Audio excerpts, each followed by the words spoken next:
이것 말고도 우리가 거론하기 어려운 내용의 고민들은 참 많이 있더라고요. 인생을 살면서 고민이 없는 사람이 누가 있겠습니까? 단지 고민이 없어 보이는 사람만 있는 거지요. 다 고민이 있습니다. 다 사연이 있다는 거지요. 눈물이 있습니다. 심지어는요, 어린 자녀들 같은 경우에도 얘기 들어보면 걔들도 고민이 있어요. 누구나에게나 고민이 다 있는 겁니다. 고민이라는 것이 이 사전을 찾아보니까 이렇게 정의해 놨더라고요. 마음속으로 괴로워하며 속을 태우다. 마음속으로 괴로워하며 속을 태우게 되다. 이걸 고민이라는 그 정의로 해놨더라고요. 근데 제가 볼 때 고민이라고 하는 것, 우린 별로 달가워하지 않습니다. 고민하는 건 나는 싫어하고요. 고민 같은 거 안 했으면 좋겠습니다라고 말하는 사람도 있습니다. 근데 사실 고민을 즐겨하거나 환영하는 사람은 없습니다. 근데 고민이 없는 인생이 없지요.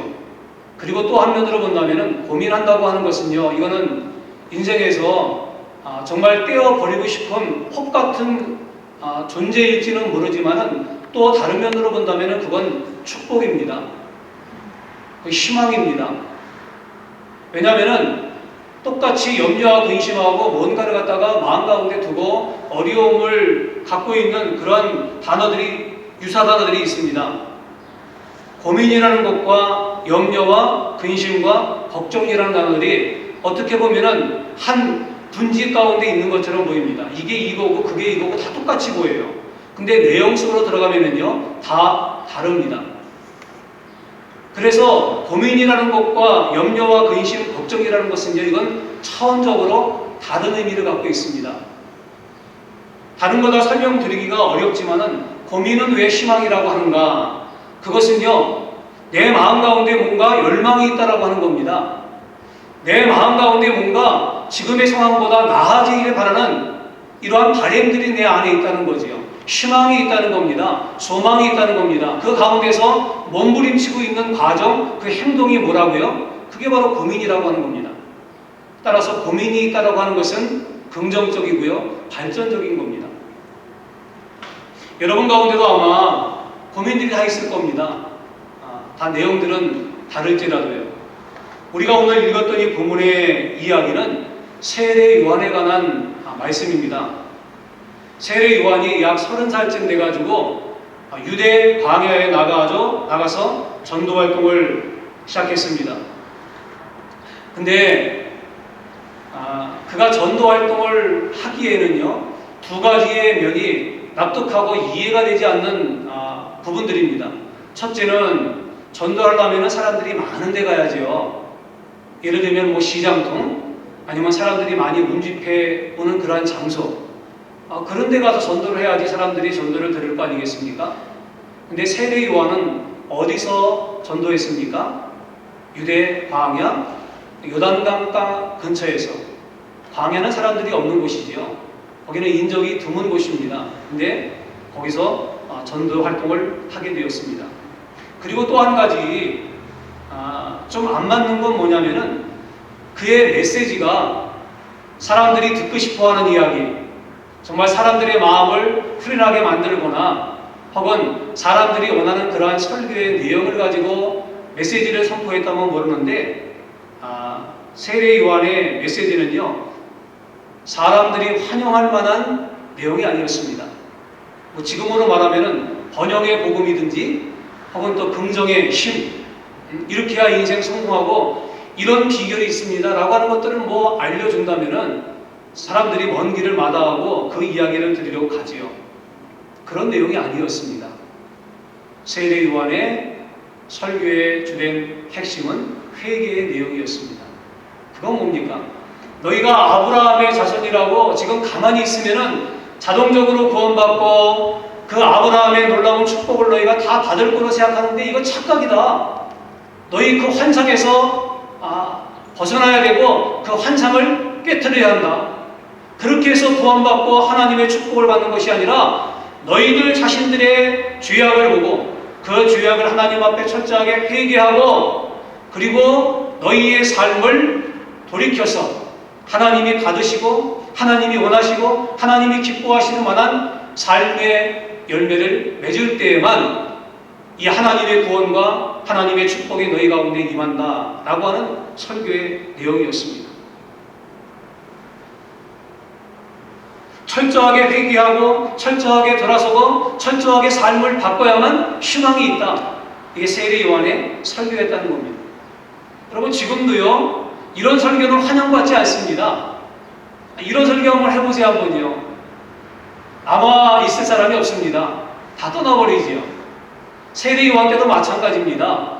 근데 놀라운 일이 생겼습니다. 사람들에게 전혀 환영받지 못할 것 같은 이 설교의 내용이었는데 웬일인지 적지 않은 사람들이 이 세례 요한의 설교를 듣고 세례 요한에게 세례받기 위해서 그 먼 길을 걸어서 유대 광야 이 유단강 근처로 나왔다라고 하는 겁니다. 이거는 아마 세례 요한도 예상하지 못했던 그런 일이었을 것 같아요. 그리고 또 세례 요한을 따랐던 제자들이 몇 명 있었는데 이 제자들도 아마 그랬을 겁니다. 전혀 기대하거나 예상하지 못했던 그런 일들이 막 벌어지고 있는 겁니다. 근데 거기다가 한수 더 떠가지고 우리 같으면 얼마나 고맙습니까? 그렇잖아요. 그런 설교 듣기 위해서라도 오는 사람들이 있으면은 참 고맙지요. 감사하지요. 근데 세례 요한은 거기다가 한술 더 떠가지고 뭐라고 말합니까? 그렇게 밀려오는 무리들에게 독사의 자식들아, 누가 너희에게 닥쳐올 진노를 피하라고 알려주느냐, 일러주느냐, 그렇게 얘기를 합니다. 여러분, 자신의 설교를 듣기 위해서 먼 길을 마다하지 않고 찾아오는 이 사람들에게 이러한 막말 같은 지금 설교라는 이 세례 요한도 참 대단한 사람입니다. 웬만한 마음이 아니고서는 할 수 없는 그런 설교죠. 근데 더 사실은 대단한 건 뭐냐면은 그 심한 모욕의 이야기를 들으면서도 이 세례 요한의 이야기를 듣기 위해서 몰려드는 이 군중들이었다는 겁니다. 참 대단한 거 아니겠습니까? 자기를 자기에 대해서 욕하고 험한 말을 하는 그런 사람에게 사실 은혜 받기 위해서 간다는 건 쉬운 문제가 아니잖아요. 제가 설교를 준비하면서 이 대목이 나와가지고 이 설교자 중에도 입이 좀 이렇게 좀 벌다 그럴까요? 이렇게 함부로 말하시는 그런 설교자들이 종종 있습니다. 지금 같은 경우에는 좀 드물지만요. 왜냐하면 지금은 말 잘 못하면 수당하거든요. 사람들이 떠나기도 하지만요. 잘못하면 수당합니다. 그래서 말을 가려 잘해야 돼요. 근데 옛날 같은 경우에 제가 어릴 때 학생 시절이었는데 하늘산 기도원이라고 지금도 있습니다. 한국에. 근데 그 기도원에 이천성이라고 하는 목사님이 계셨어요. 근데 그분은 6.25 때 그 부상을 당한 상위용사였습니다. 다리 한쪽이 그 의족이에요. 그래서 항상 지팡이를 듣고 그렇게 다니시던 분인데 이분이 좀 이렇게 원색적입니다. 그래서 거르지 않고 설교 시간에도 하고 싶은 이야기를 막 합니다. 심지어는 육두문자를 막 사용하면서 가는 것도 들었어요. 부흥회 갔는데 막 설교하다가 그 통성기도를 시켰는데 그 은혜가 막 북받쳐서 사람들이 기도하지 않습니까? 근데 흐름이 있잖아요, 이게. 통성기도 막 한 다음에 이제 뭐 음악이 조용해진다든지 아니면은 사람들이 기도하다가 막 하다가 소리가 잦아들면은 그때는 끝쳐야 돼요. 괜히 거기서 이렇게 소리 이렇게 내고 막 그러면 분위기 이상해지죠. 근데 그런 분이 계셨어요. 제 생각에 여자분이었던 것 같아요. 그러니까 이선호 목사님 나오셔가지고 원색적인 그냥 그 욕을 퍼붓는데 근데 참 신기하죠. 그 욕을 들어가면서도 사람들이 모이고 그 욕을 들어가면서도 은혜 받는다 그래요. 참 이게 신기한 일이죠. 지금 같으면 아마 그런 일들이 없을 겁니다. 제가 아마 지금 그렇게 했다면은 남아있을 사람 없을 겁니다. 그것도 하는 사람이나 하지. 세례 요한의 이 담대함, 원색적인 것 같으면서도 막말하는 것 같은 이 이면에는 뭐가 있을까? 그것은 사람을 두려워하지 아니하고 하나님 앞에 내가 서 있다라고 하는 코람데오의 신앙과 깊이 있는 영성이 이 세례 요한에게 담대함을 주지 않았을까라고 얘기합니다. 사람들이 그 말을 들으면서 찔림을 받습니다. 그러면서 마음 가운데 고민과 갈등을 품고 세례요한에게 물어봅니다. 그러면 이제 우리가 어떻게 하고 무엇을 해야 됩니까?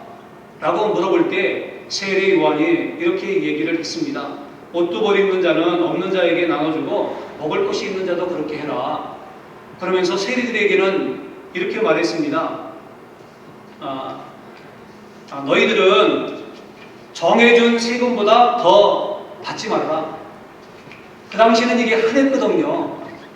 그 세금을 갖다가 로마에서 정한 것보다 이 세리들이 더 임의로 많이 책정을 해가지고 그걸 자기가 소유했다는 겁니다. 그러지 마라.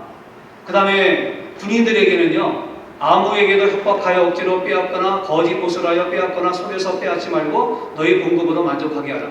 여기 계속 반복되는 하나가 있어요. 그게 뭐냐면 빼앗지 말라는 겁니다. 이건 빼앗지 말라는 이야기는 강탈한다는 이야기거든요. 내가 갖고 있는 지위를 가지고 힘을 가지고 남의 것을 갖다가 강탈하는 것, 남의 것을 갖다가 내가 악취하는 것, 뭐 그런 종류거든요. 그렇게 얘기를 하고 있었습니다. 그 당시에 보편적인 사회적인 상황이었습니다. 누가요? 하나님을 섬긴다고 하는 유대인들 가운데 있었던 일이었다고 하는 겁니다. 이것은 뭘 얘기를 해주고 있습니까? 그것은 직업을 바꾸라고 하는 그런 이야기가 아니라 직업에 대한 태도를 너희가 바꿔야 한다는 겁니다. 삶의 태도가 구체적으로 바꾸어져야지 너희 삶 가운데 하나님의 아름다움과 하나님의 뜻들이 너희의 삶 가운데 펼쳐질 것이다 라고 그렇게 얘기를 했다라고 하는 겁니다. 여러분, 이 이야기를 들으면서 그렇게 살아야지, 그건 이상입니다. 현실은 그렇지 않습니다. 왜냐하면 그렇게 살아온 사람들이거든요. 정한 월급 가지고는 살기 정말 빠듯하고요. 식구는 많지요. 참 어려운 삶의 정황이거든요. 그게 현실입니다. 그렇게 해야만 먹고 살아요. 그렇게 해야만 삶을 지탱합니다. 근데 세례 요한을 통해 지금 들려주신 하나님의 진리의 말씀은 뭡니까? 그렇게 살지 말라고 하는 겁니다. 그게 또 맞아요. 하나님은 성경 말씀을 통해서 그렇게 명령하셨고 그렇게 분부하셨습니다.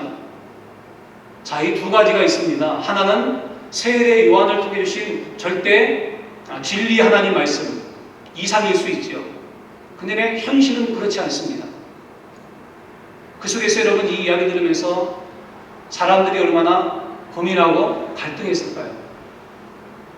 그렇지 않습니까? 이들이 적어도 세례 요한에게 왔다는 이야기는요, 그 이야기를 들으면서 은혜롭게 달게 들었다는 이야기는 그 마음 가운데 하나님에 대한 열망과 정말 내가 믿음의 사람으로 살고 싶다라고 하는 그런 생각들이 있는 거 아니겠습니까? 그래서 그 이야기 들으면서 정말 그렇게 살아야지, 내가 이렇게 살면 안 되는데 근데 그렇게 삶의 걸음으로 옮겨야 되는데 현실은 그렇지 않잖아요. 그러니까 이 속에서 얼마나 고민하고 갈등을 했겠냐는 거죠. 세례 요한이 지금 와가지고 우리들에게 만약에 동일한 설교의 말씀을 한다고 하면은 어떤 얘기를 할까요? 시대가 변하고 환경이 바뀌었기 때문에 삶의 정황이 다르기 때문에 다른 설교할까요? 아닙니다. 똑같은 설교를 다른 내용으로 하겠죠. 아마 이런 내용으로 우리에게 설교할 겁니다. 너희가 기독교인이라고 해서 자동적으로 구원받을 거라고 착각하지 마라. 너희가 교회 나와서 예배드린다고 해서 너희가 구원받고 영생을 얻었다고 너희가 그렇게 환상 가운데 있지 마라. 너희가 목사라고 해서 혹은 직분자라고 해서 혹은 신앙생활 오래 했다고 해서 자동적으로 구원받을 것이라고 그렇게 오해하지 마라. 회개하고 회개하다만 열매가 너희 삶에 열리게 하라. 그것 없이는 구원도, 그것이 안 되고는 희망도 없다. 이런 메시지를 동일하게 전할 거 아니겠냐는 거죠. 왜? 하나님 말씀은 예나 지금이나 불변하기 때문에 그렇죠. 여러분, 이 이야기를 들으면서 어떤 생각이 듭니까? 2000년 전에 광야에서 세례 요한의 설교를 들으면서 달게 받으면서 갈등하고 고민했던 그 사람들의 모습이 오늘 저와 여러분들의 모습 아니겠습니까? 절대 선이 뭐고요, 절대 거룩이 뭐고, 절대 정직이 뭐고, 우리가 절대 어떤 삶을 살아야 될지 하는 내용들은 알고 있습니다. 그런데 우리의 삶은 그걸 따르지 못하죠. 고민이 있는 겁니다. 세례 요한의 이야기를 들었을 때 고민했던 사람들처럼 마찬가지입니다. 근데 사실 이건 되게 귀찮아요. 이런 얘기 안 들었으면 좋겠다. 그냥 좋은 얘기. 주일날 가가지고 세상 살기도 팍팍하고 힘든데 교회 가가지고 위로의 말, 격려의 말, 우리가 어떻게 살든지 간에 하나님이 그래 너희를 사랑한다. 나를 사랑하고 나는 존귀한 자고 하나님이 여러분들을 위해서 축복을 예비해 놓으셨고 여러분은 형통하고 시온의 대로의 인생을 살 것입니다. 힘내십시오. 이런 설교 들으면 참 좋지 않습니까? 또 기대하고 오시는 분도 있습니다. 근데 불쑥불쑥 예기치 않게 이런 설교를 들으면요 참 되게 좀 그래요. 어떤 경우에는 설교자가 앞에서 다 보이지 않습니까? 여러분들은 안 보이지만 표정이 다 읽혀져요. 그런 설교할 때하고 지금 이런 설교할 때하고요 표정이 다 읽혀집니다. 참 불편합니다. 저런 얘기 좀 안 들었으면 좋겠는데 마음에 부담도 줍니다. 타락한 우리의 욕심은 이 고민을 떨쳐버리고 싶어합니다. 근데 한 가지 중요한 걸 여러분들이 아셔야 돼요.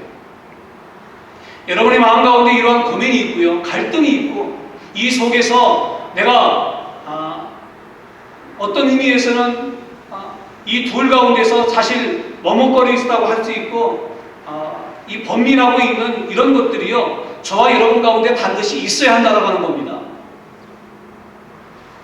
이것이 우리 가운데 부담을 주고요 없었으면 좋겠다라고 마치 우리에게 달리는 혹처럼요 이거 뛰어버렸으면 참 시원하겠다 라고 생각은 들지라도요 그게 있어야 한다는 겁니다. 그게 희망이고요 그게 축복이고 그게 복음이에요. 왜 그렇습니까? 그것은요 앞에서 말씀드렸던 것처럼 그런 것을 여러분들이 끌어안고 고민한다는 이야기는 적어도요 그것에 대해서 여러분들이 포기하지 않았다는 반증이기 때문에 그렇습니다. 만약 여러분 그것에 대해서 포기해버렸다면요 그런 얘기 하든지 말든지 I don't care 관계없습니다.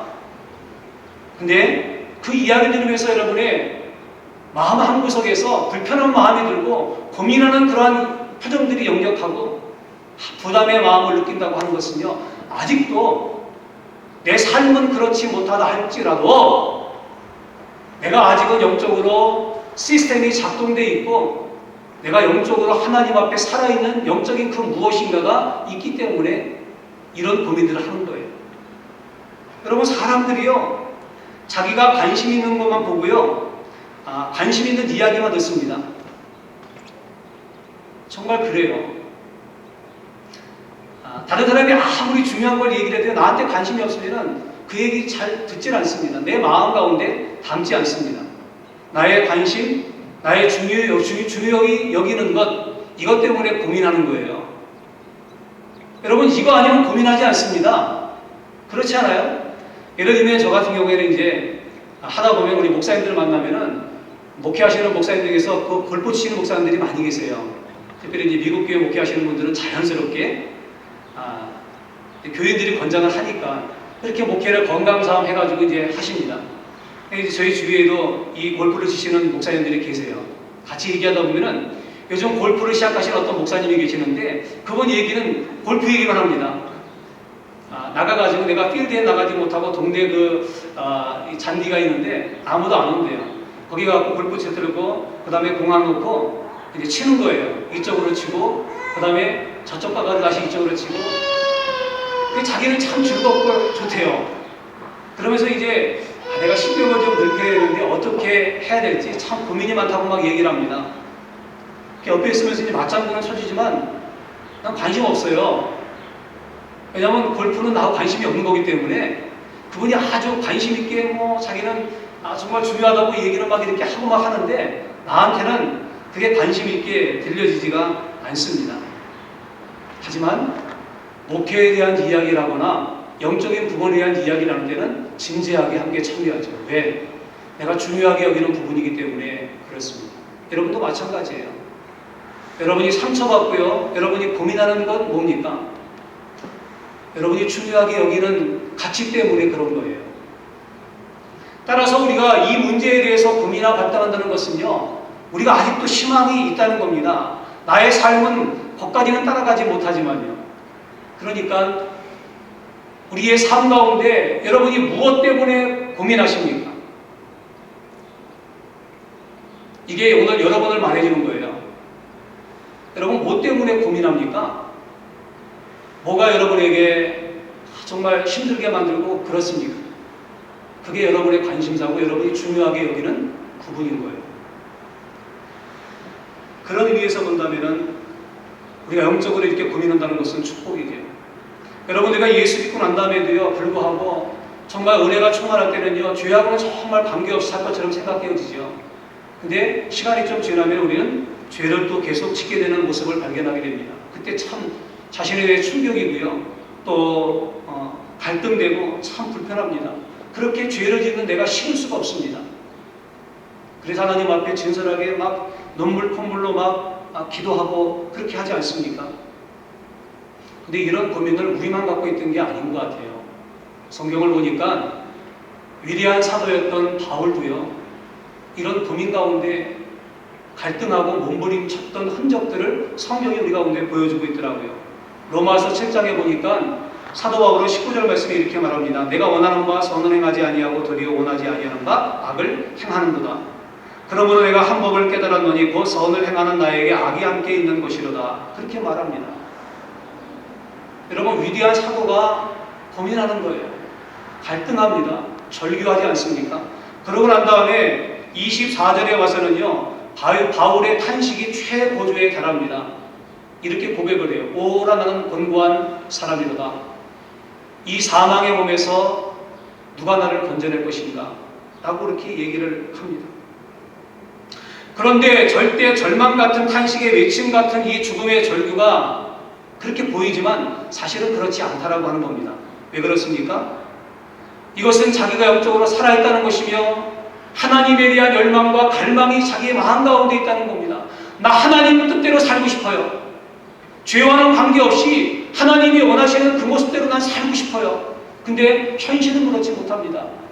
하나님, 내가 어떻게 하면 하나님 뜻대로 살 수 있을까요? 어떻게 하면 주님이 기뻐하시는 그런 인생으로 그런 열매를 내가 맺을 수 있을까요? 라고 그렇게 하나님의 도우심을 구하는 지금 영적인 외침이라고 하는 겁니다. 이게 있는 게 중요해요. 이게 없는 게 정말 문제입니다. 왜냐면은요, 에베소서 4장 30절 말씀 보니까 하나님의 성령을 근심하게 하지 말라. 그 안에서 너희가 구원의 날까지 인치심을 받았느니라 그랬습니다. 여러분, 성령이 언제 근심합니까? 우리가 죄질 때 근심하죠. 우리가 하나님 말씀대로 살지 않을 때 근심하죠. 하나님의 길을 가지 않을 때 근심하죠. 예, 그 근심이 우리의 마음 가운데서 느껴지고 표출되어진다고 하는 것은 우리 안에 누가 계시는 겁니까? 아직도 성령께서 떠나지 아니하시고 아직도 성령의 손길과 성령의 간절함과 여망과 바람이 우리의 마음 가운데 있기 때문에 우리가 그것 때문에 갈등하고 그것 때문에 고민하는 거예요. 그래서 오늘 저와 여러분들 가운데 이러한 고민들이 있어야 돼요.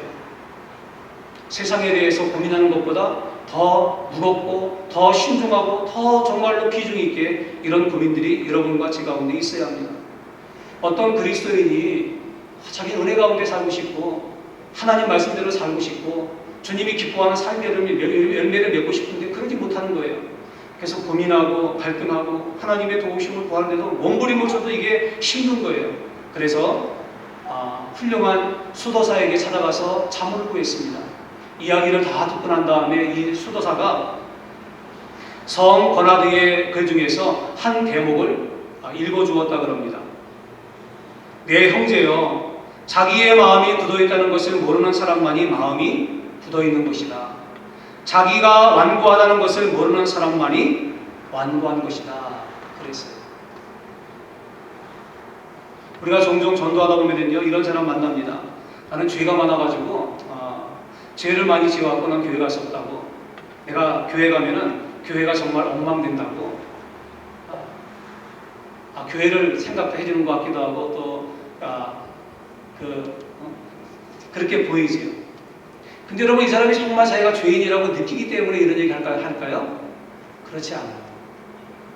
왜냐하면 진정 죄의 심각성과 죄의 무거움과 죄의 형벌과 죄의 심판을 정말 뼈저리게 아는 사람이라고 한다면 그렇게 얘기 못하죠. 모르기 때문에 그냥 무덤덤하게 얘기를 할 수 있다라고 하는 겁니다. 교회 다니는 분들 중에도 이런 유의 사람들이 있습니다. 살다 보면은 사람이기 때문에 죄 안 지을 수 있나? 이렇게 죄 짓고 또 주일날 가서 회개하고 또 살다 보면 죄 짓고 주일날 가서 회개하고 뭐 이렇게 사는 거지 뭐. 아니에요. 그렇게 살면 안 돼요. 하나님이 원하시는 건 그거 아닙니다.